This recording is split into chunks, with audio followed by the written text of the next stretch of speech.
오늘은 창세기 28장 강해로 함께 은혜를 나누고자 합니다. 28장 1절로 3절을 보겠습니다. 이삭이 야곱을 불러 그에게 축복하고 또 당부하여 이르되 너는 가나안 사람의 딸들 중에서 아내를 맞이하지 말고 일어나 밧단 아람으로 가서 내 외조부 부두엘의 집에 이르러 거기서 내 외삼촌 라반의 딸 중에서 아내를 맞이하라. 전능하신 하나님이 내게 복을 주시어 내가 생육하고 번성하게 하여 내가 여러 족속을 이루게 하시고 아브라함에게 허락하신 복을 내게 주시되 너와 함께 내 자손에게도 주사 하나님이 아브라함에게 주신 땅 곧 내가 거류하는 땅을 내가 차지하게 하시기를 원하노라. 이에 이삭이 야곱을 보내매 그가 밧단 아람으로 가서 라반에게 이르렀으니 라반은 아람 사람 부두엘의 아들이요 야곱과 에서의 어머니 리브가의 오라비더라 했습니다. 이제 이삭이 야곱에게 장자의 복을 다 빌어준 것으로 인해서 나중에 이제 에서가 그 사실을 알고는 에서가 굉장히 이제 화가 났습니다. 그래서 이제 야곱을 죽이겠다 이런 말을 하게 된 것입니다. 그러한 말을 어머니 리브가가 듣고는 이러다가 집안에 살인사건이 일어나겠다 생각을 했습니다. 그래서 이제 남편 이삭에게도 잘 이야기를 했습니다. 그렇게 해서 이제 이 야곱을 그의 삼촌 집으로 도망을 시키는 것으로 피신을 시키는 것으로 이렇게 결정을 하게 된 것입니다. 여기에 오늘 말씀에 보니까 이삭이 야곱을 불러서 또 그에게 축복을 해줍니다. 그러면서 하는 말이 너는 가나안 사람의 딸들 중에서 아내를 맞이하지 말고 일어나 밧단 아람으로 가서 내 외조부 부두엘의 집에 이르러 거기서 내 외삼촌 라반의 딸 중에서 아내를 맞이하라 했습니다. 이삭도 그렇고 리브가도 그렇고 에서가 이방 여인 가나안 여인과 결혼한 그거로 인해서 마음이 참 편치 않았습니다. 그렇기 때문에 어차피 야곱을 이제 피신을 시키는 그 목적 가운데 하나를 가서 그 밧단 아람의 그 라반의 집에서 거기서 배우자를 이제 찾기를 원했던 것입니다. 그래서 이제 보내면서 축복을 해줍니다. 전능하신 하나님이 내게 복을 주시어 내가 생육하고 번성하게 하여 내가 여러 족속을 이루게 하시고 아브라함에게 허락하신 복을 내게 주시되 너와 함께 내 자손에게도 주사 하나님이 아브라함에게 주신 땅 곧 내가 거류하는 땅을 내가 차지하게 하시기를 원하노라 하십니다. 아브라함에게 주셨던 복을 이삭이 받았고 그 복을 지금 장자의 복을 받은 야곱에게 또 피로 주는 것입니다. 그래서 야곱이 이제는 그 곳을 떠나서 밧단 아람으로 그의 어머니의 오빠집 외삼촌 집으로 이제 피신을 하게 되었다는 것입니다. 이 말씀에서 우리는 이삭이 사실 하나님께서 그 리브가를 통해서 야곱에게 장자의 복을 주실 것을 꿈으로 주셨지 않았습니까? 그런데도 불구하고 이삭은 에서에게 장자의 복을 빌어주려고 했었습니다. 했는데 결국 야곱한테 속임을 당하고 결국은 야곱에게 복을 빌어주게 되었잖아요. 그래서 이 이삭이 굉장히 그것을 속았다는 어떤 마음의 그 어떤 힘든 고통도 있겠지만은 결국 하나님의 뜻이 이루어지는구나. 하나님의 섭리를 알게 됐고 그래서 하나님의 주권적 섭리에 이제 자기가 온전히 마음을 낮추고 그 주권적 섭리를 온전히 받아들인 줄 압니다. 그렇기 때문에 야곱에게 그 기왕에 주었던 복을 다시 재차 또 축복을 해주는 것을 보게 됩니다. 우리가 이 땅에 살아가는 동안에 정말 우리는 하나님의 뜻이 어디 있는가 이것을 찾는 것이 중요합니다. 그래서 그 하나님의 뜻을 이루기 위해서 우리가 살아가야지, 하나님 뜻하고 상관없이 내 생각과 내 고집과 내 욕심을 따라서 살려고 하다 보면 결국에는 문제가 발생이 되고 고난이 따르게 되고, 그러면서도 하나님은 어떻게든 하나님의 주권적 그 섭리를 이루어 가시려고 하시는 것을 우리가 알 수가 있습니다. 그렇기 때문에 우리가 내 뜻을 다 내려놓고 하나님의 뜻을 잘 그것을 찾고 그 뜻을 따라 살기를 우리가 힘써야 될 줄 믿습니다. 예수님이 그런 모범을 보여주셨잖아요. 예수님이 겟세마네 동산에서 기도하실 때 어떻게 기도하셨습니까? 누가복음 22장 42절을 같이 읽겠습니다. 이르시되 아버지여, 만일 아버지의 뜻이었던 이 잔을 내게서 옮기시옵소서. 그러나 내 원대로 마시옵고 아버지의 원대로 되기를 원하나이다 하시니, 예수님은 그 겟세마네 동산에서 우리 기도가 어떻게 해야 될 것인가 그 모범을 보여주신 겁니다. 우리는 기도를 통해서 내 뜻을 내려놓고 아버지의 뜻을 찾고 그 뜻을 이루기를 위해서 우리가 기도할 때 그 기도가 능력의 기도가 되고 하나님이 역사하시는 그런 기도가 되는 줄 믿으시기를 바랍니다. 6절로 9절까지 말씀을 보겠습니다. 에서가 본즉 이삭이 야곱에게 축복하고 그를 밧단 아람으로 보내어 거기서 아내를 맞이하게 하였고, 또 그에게 축복하고 명하기를 너는 가나안 사람의 딸들 중에서 아내를 맞이하지 말라 하였고, 또 야곱이 부모의 명을 따라 밧단 아람으로 갔으며 에서가 또 본즉 가나안 사람의 딸들이 그의 아버지 이삭을 기쁘게 하지 못하는지라, 이에 에서가 이스마엘에게 가서 그 본처들 외에 아브라함의 아들 이스마엘의 딸이요 느바요의 누이인 마할랏을 아내로 맞이하였더라 했습니다.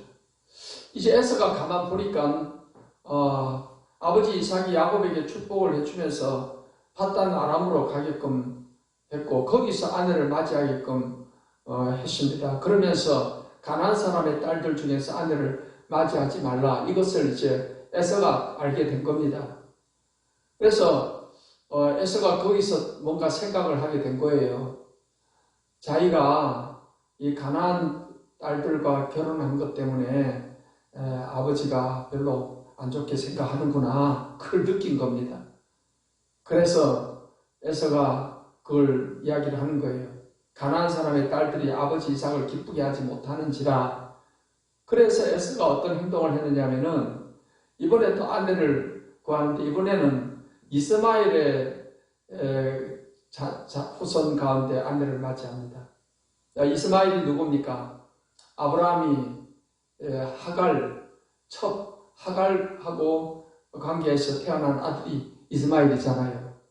그리고 이스마엘은 이삭과 함께 그 약속의 복을 차지할 수 없다 해가지고서 하나님께서 하갈과 이스마엘을 쫓아냈잖아요. 쫓아냈는데 지금 에서가 기껏 아내를 구한다고 구한 것이 이스마엘에게 가서 이스마엘의 딸이요 느바요의 누이인 마할랏을 아내로 맞이하였다 했습니다. 아마 에서 나름대로는 그래도 가나안 여인이 아니고 이스마엘 후손의 여자를 아내로 맞이를 했으니까 아버지가 이제 기뻐하시겠지, 막 그런 생각을 했는지도 몰라요. 근데 어쨌든 이 에서는 영적 무지함으로 인해서 분별력을 갖지 못하고 있습니다. 우리가 신앙생활하면서 영적으로 무지해서 이러한 무분별한 행동을 하는 그런 실수를 우리가 하지 말아야 될 줄 믿습니다. 영적으로 무지하다 하는 것은 영적인 어떤 이 지혜가 없는 거에 감각이 없고 어떻게 하는 것이 하나님을 기쁘시게 하는 것인가를 모르는 것입니다.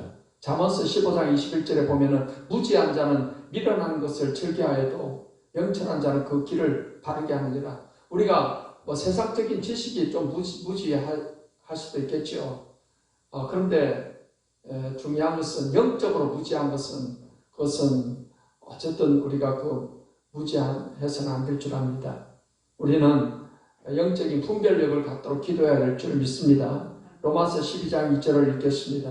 너희는 이 세대를 본받지 말고 즉 마음을 새롭게 함으로 변화를 받아 하나님의 선하시고 기뻐하시고 온전하신 뜻이 무엇인지 분별하도록 하라 하십니다. 우리 신앙이 성숙하게 된다는 것은 영적 분별력을 또 갖게 되는 것을 말하는 겁니다. 신앙이 성숙한 사람들은 영적인 분별력이 아주 뛰어납니다. 그래서 하나님의 뜻을 잘 우리가 분별하게 되고 영적으로 정말 지혜롭게 이렇게 또 판단을 하게 되는 것입니다. 사랑하는 여러분들이 영적인 분별력을 갖는 그런 데 있어서 더욱더 성장하게 되시기를 예수님의 이름으로 축원합니다. 10절 말씀부터 보겠습니다. 야곱이 브엘세바에서 떠나 하란으로 향하여 가더니 한 곳에 이르러는 해가 진지라 거기서 유숙하려고 그곳에 한 돌을 가져다가 베개로 삼고 거기 누워 자더니 꿈에 본즉 사닥다리가 땅 위에 서 있는데 그 꼭대기가 하늘에 닿았고 또 본즉 하나님의 사자들이 그 위에서 오르락 내리락 하고 또 본즉 여호와께서 그 위에 서서 이르시되 나는 여호와니 너의 조부 아브라함의 하나님이요 이삭의 하나님이라. 네가 누워있는 땅을 내가 너와 내 자손에게 주리니 내 자손이 땅에 티끌같이 되어 네가 서쪽과 동쪽과 북쪽과 남쪽으로 퍼져나갈지며 땅의 모든 족속이 너와 내 자손으로 말미암아 복을 받으리라. 내가 너와 함께 있어 네가 어디로 가든지 너를 지키며 너를 이끌어 이 땅으로 돌아오게 할지라. 내가 네게 허락한 것을 다 이루기까지 너를 떠나지 아니하리라 하신지라 했습니다. 지금 야곱이 이제 가다가 이제 날이 저물었습니다. 그래서 이제 거기서 하룻밤 자고 가기 위해서 한 돌을 가져다가 돌을 베개하고 누워서 자게 되었는데 꿈에 사닥다리가 하늘까지 다 있는데 하나님의 사자들이 천사들이 오르락 내리락 하는 것을 보게 된 것입니다. 그래서 하늘 꼭대기를 봤는데 거기에 하나님 여호와께서 계신데 이 여호와 하나님께서 야곱에게 말합니다. 아브라함의 하나님이요 이삭의 하나님이라. 내가 누워있는 땅을 내가 너와 내 자손에게 주리니 내 자손이 땅에 티끌같이 되어 내가 서쪽과 동쪽과 북쪽과 남쪽으로 퍼져나갈지며 땅의 모든 족속이 너와 내 자손으로 말미암아 복을 받으리라. 내가 너와 함께 있어 네가 어디로 가든지 너를 지키며 너를 이끌어 이 땅으로 돌아오게 할지라. 내가 네게 허락한 것을 다 이루기까지 너를 떠나지 아니하리라. 하나님께서 그렇게 말씀해 주셨습니다. 야곱에게 얼마나 큰 위로가 되고 힘이 되었겠습니까?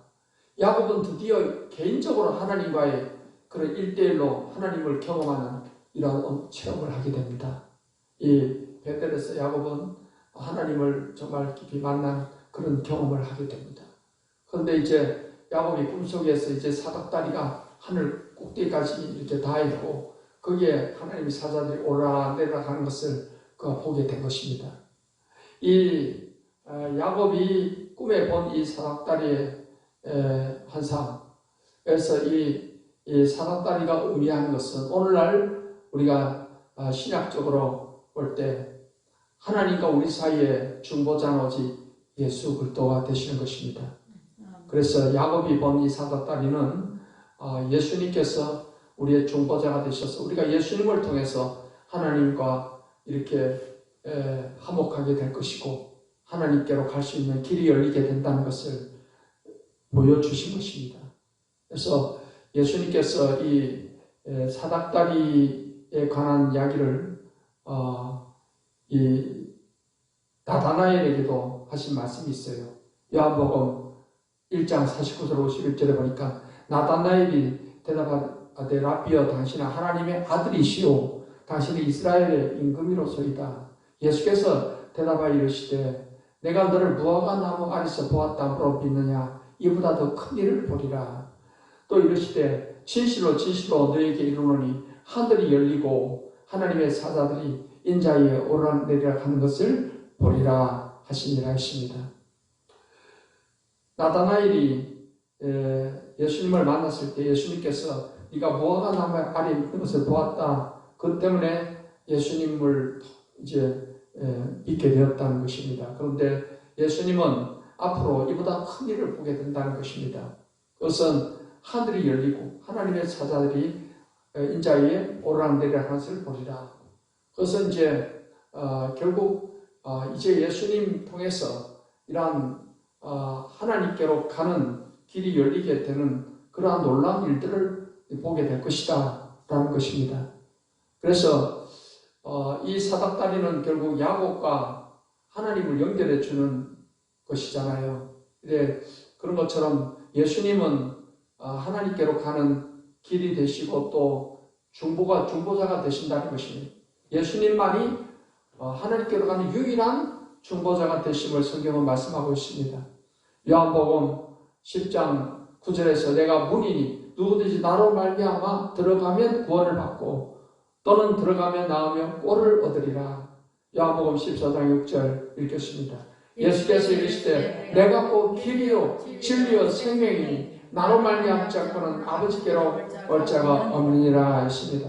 사도행전 4장 12절을 읽습니다. 다른 이로서는 구원을 받을 수 없나니 천하 사람 중에 구원을 받을 만한 다른 이름을 우리에게 주신 일이 없음이라 하였더라. 디모데전서 2장 5절을 읽습니다. 하나님은 한 분이시요 또 하나님과 사람 사이에 중보자도 한 분이시니 그 사람이신 그리스도 예수라. 그래서 이 야곱과 하나님 사이에 이 사닥다리를 통해서 하나님께로 갈 수가 있었던 것처럼 우리는 우리의 중보자 되신 예수님을 통해서 우리가 하나님께로 가게 되었고 하나님과 화목하게 되었다라는 사실을 성경은 말씀하고 있습니다. 예수 그리스도를 통해서 이제 우리가 구원을 받을 뿐만 아니라 예수님과 우리가 화목함, 하나님과 화목하게 되는 이러한 은혜를 우리가 누리며 살게 된 것입니다. 이러한 은혜가 화목함이 더 충만하게 되시기를 축복합니다. 13절로 말씀부터 보겠습니다. 또 번주 이 말씀은 아까 읽은 말씀인데 하나님이 이제 야곱에게 축복한 말씀입니다. 하나님께서 야곱에게 아브라함에게 주신 그 복을 주겠다는 것이고 특별히 이제 하나님께서 야곱과 함께 하겠다는 것입니다. 15절에 내가 너와 함께 있어 네가 어디로 가든지 너를 지키며 너를 이끌어 이 땅으로 돌아오게 할지라 내가 네게 허락한 것을 다 이루기까지 너를 떠나지 아니하리라 하시니라 했습니다. 지금 형 에서를 피해서 핀에 가서 낯선 땅으로 도망가는 이 야곱에게 있어서 하나님이 항상 함께 한다는 이 말씀보다 더 힘이 되는 말씀이 어디 있겠어요? 하나님께서 항상 함께해서 이 땅으로 돌아오게끔 해주겠다는 것입니다. 하나님이 떠나지 않겠다라고 하시는 것입니다. 이 하나님께서 야곱에게 이러한 위로의 말씀을 주셨는데 성경은 하나님께서 우리와 항상 함께한다는 약속을 많이 하고 계십니다. 성경 말씀 이사야 41장 10절을 읽겠습니다. 두려워하지 말라. 내가 너와 함께하리라. 놀라지 말라. 나는 네 하나님의 됨이라. 내가 너를 굳세게 하리라. 참으로 너를 도와주리라. 참으로 나의 의로운 오른손으로 너를 붙들리라 했습니다. 하나님께서는 두려워하지 말라고 하십니다. 항상 우리와 함께 하시겠다고 하십니다. 하나님의 오른손으로 우리를 붙들어 주겠다고 하십니다. 성경 말씀 이사야 43장 1절로 3절을 읽겠습니다. 야곱아 너를 창조하신 여호와께서 지금 말씀하시느니라. 이스라엘아 너를 지으시니라 말씀하시느니라. 너는 두려워하지 말라. 내가 너를 구속하였고 내가 너를 지명하여 불렀나니 너는 내 것이라. 네가 물 가운데로 지날 때 내가 함께할 것이라. 강을 건널 때 물이 너를 침몰하지 못할 것이며 네가 불 가운데로 지날 때 타지도 아니할 것이요 불꽃이 너를 사르지도 못하리니 대저 나는 여호와의 하나님이요 이스라엘의 거룩한 이요 내 구원자이니라. 내가 애굽을 내 성향물로 구수한 스바를 너를 대신하여 주었노라 하십니다. 하나님께서 두려워하지 말라고 하십니다. 항상 함께 한다고 하십니다. 물 가운데로 지날 때도 함께 할 것이고 불 가운데로 지날 때도 타지도 아니할 것이고 하나님이 함께 하신다고 말씀하십니다. 아멘. 하나님께서 이 약속의 말씀대로 실제 이스라엘 백성들이 물 가운데로 홍해 바다로 지나갔을 때도 하나님이 함께 하셔서 물이 침몰지 않게 해주셨습니다. 사드락 메삭 아벳느고가 그 금신상에 절하지 않는 것 때문에 풀무불에 던졌지만은 하나님이 함께 하시고 지켜주셨습니다. 또한 예수님께서는 우리들에게 성령을 보내주셔서 항상 떠나지 않고 함께 해주시겠다고 약속을 하셨습니다. 요한복음 14장 16절 18절을 읽겠습니다. 내가 아버지께 구하겠으니 그가 또 다른 보혜사를 너희에게 주사 영원토록 너희와 함께 있게 하리니 그는 진리의 영이라. 세상은 능히 그를 받지 못하나니 이는 그를 보지도 못하고 알지도 못함이라. 그러나 너희는 그를 아나니 그는 너희와 함께 거하시며 또 너희 속에 계시겠습니다. 내가 너희를 고와 같이 버려두지 아니하고 너희에게로 오리라. 아멘. 예수님은 다른 보혜사 성령을 아버지께 구해서 보내주신다고 하셨습니다. 그리고 성령은 영원토록 우리와 함께 하겠다고 약속을 하셨습니다. 아멘. 그렇기 때문에 오늘날 우리는 하나님의 영이시고 예수님의 영이신 성령 하나님이 나와 함께 계시며 떠나지 않고 늘 나를 붙들어 주시고 나를 도와주시고 위로해 주시고 늘 우리를 인도해 주신다는 이 사실을 믿고 항상 성령 충만해서 성령과 함께 동행하는 삶, 성령의 인도를 받고 성령의 도우심을 받아 승리하는 그런 삶을 살게 되시기를 예수님의 이름으로 축원합니다. 아멘. 야곱이 이렇게 베델에서 하나님을 만나는 체험을 하게 된 것은 그 고난을 통해서 만난 것입니다. 결국 그가 그 아버지 어머니 집에서 편안하게 있던 야곱이 이제는 집을 떠나서 혼자 외롭게 낯선 길을 가게 되었던 것입니다. 고난이죠. 야곱의 생에 정말 처음 경험하는 그 고난이 아닐 수가 없습니다. 그러나 이 야곱이 외롭고 고난이 있을 때 하나님을 만나는 체험을 하게 된 겁니다. 아멘. 그것은 우리의 인생에 여러분 고난의 때가 있지만 고난이 유익된다는 이 하나님 말씀대로 하나님께서는 이 고난을 통해서 우리를 단련하시고 우리의 믿음을 더 크게 세워주심을 믿으시기를 바랍니다. 시편 119편 71절을 읽겠습니다. 고난 당한 것이 내게 이르기라 이로 말미암아 내가 주의 율례들을 배우게 되었나이다 했습니다. 고난을 통해서 우리가 하나님의 법을 더 배우게 되었다는 것이며 하나님의 뜻을 따라 살아가는 법을 배우게 되었다는 것입니다. 베드로전서 1장 6절로 7절을 읽겠습니다. 그러므로 너희가 이제 여러 가지 시험으로 말미암아 잠깐 근심하게 되지 않을 수 없으나 오히려 크게 기뻐하는도다. 너희 믿음의 확실함은 불로 연단하여 없어질 금보다 더 귀하여 예수 그리스도께서 나타나실 때 칭찬과 영광과 존귀를 얻게 할 것이니라 했습니다. 우리에게 여러 가지 시험이 다가올 때도 있고 시련이 다가올 때도 있습니다. 그러나 그것은 하나님께서 고난을 통해서 우리를 연단하시는 것입니다. 아멘. 금이나 은이나 그냥 나오는 게 아니에요. 불 가운데서 녹아서 결국에는 순수한 금이 나오고 은이 나오고 하는 것처럼 하나님께서도 우리를 금과 같이 우리를 단련하시어서 우리의 믿음이 금 같은 믿음으로 세워지기를 원하시는 것입니다. 아멘. 사랑하는 성도 여러분이 그렇기 때문에 삶에 고난이 왔을 때 이제 이것이 나의 유익이 되겠구나 이렇게 생각을 해야 돼요.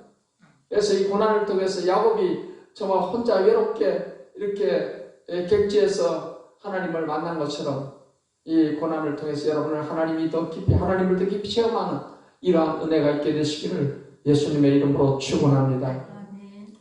16절로 19절 말씀을 보겠습니다. 야곱이 잠이 깨어 이르되 여호와께서 과연 여기 계시거늘 내가 알지 못하였도다. 이에 두려워하여 이르되 두렵도다. 이것은 다름 아닌 하나님의 집이요 이는 하늘의 문이로다 하고 야곱이 아침에 일찍 일어나 베개로 삼았던 돌을 가져다가 기둥으로 세우고 그 위에 기름을 붓고 그곳 이름을 베델이라 하였더라. 이 성의 애들 이름은 루스더라 했습니다. 야곱은 이곳을 베델이라고 이름을 부르고 여기가 하나님의 집이다. 이게 하늘의 문이다. 그래서 거기서 이제 돌로 기둥을 세우고 기름을 붓고 하나님께 예배하는 이런 모습을 보이게 됩니다.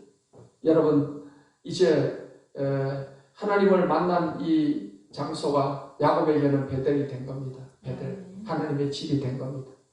네, 여러분 이 하나님의 집이 이제 구약시대에는 예루살렘에서 성전으로 예루살렘 성전으로 지어져서 하나님의 집으로서 거기서 하나님이 함께 하셨습니다.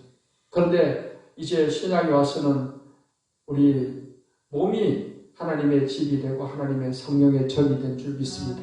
고린도전서 6장 15절로 19절로 20절 말씀을 읽겠습니다. 너희 몸은 너희가 하나님께로부터 받은 바 너희 가운데 계신 성령의 전인 줄을 알지 못하느냐. 너희는 너희 자신의 것이 아니라 값으로 산 것이 되었으니 그런즉 너희 몸으로 하나님께 영광을 돌리라 했습니다.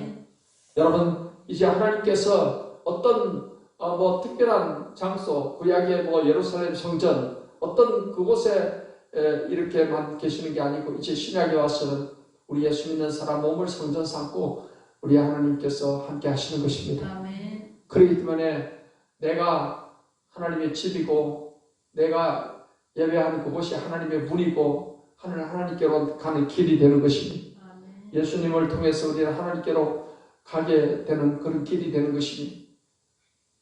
내가 내 마음속에 하나님이 우리와 함께 하신다는 이 사실을 굳게 믿으시기를 바랍니다. 아멘.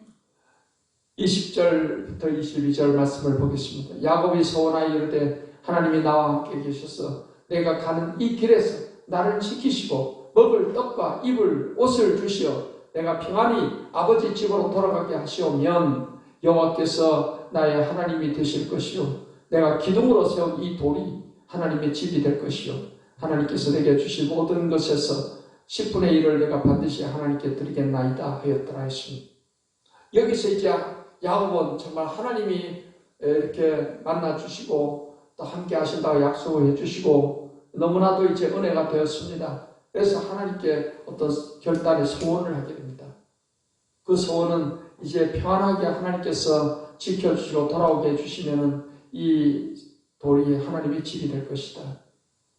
그렇게 약속을 합니다. 소원을 합니다.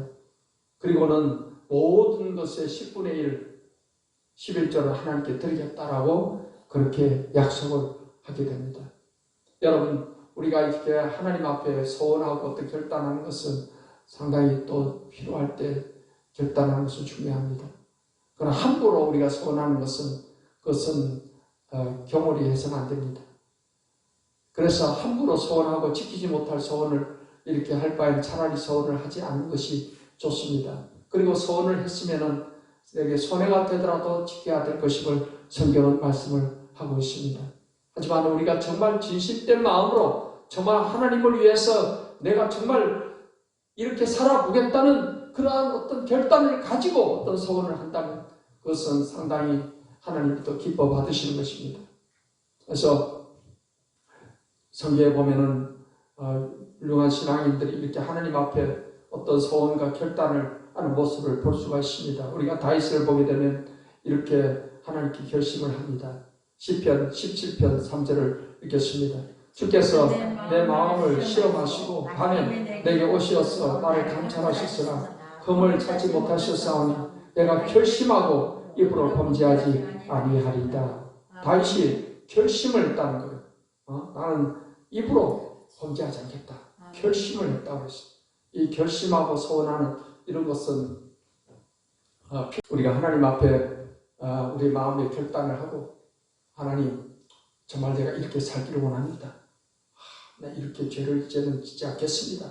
이러한 어떤 결심을 갖고 또 하나님 앞에 어떤 소원을 하고 그 소원을 지키려고 애를 쓰고 그렇게 함을 통해서 우리 신앙에 큰 발전이 임하게 되고 하나님께서 그것을 기쁘게 보시고 큰 은혜와 복을 주시게 될 줄 믿습니다. 사랑하는 성도 여러분, 야곱이 베델에서 이렇게 하나님을 만나고 놀라운 영적 체험을 하게 됐는데 사랑하는 성도 여러분들도 여러분 인생에 그런 베델의 그런 역사들이 있게 되시기를 바랍니다. 아멘. 여러분 우리 각자가 하나님을 특히 체험하고 만난 그곳이 베델인 것입니다. 아멘. 이러한 베델의 체험이 많을수록 우리 인생의 신앙은 더 풍성해지고 또 하나님에 대한 더 큰 믿음을 우리가 갖게 되는 것입니다.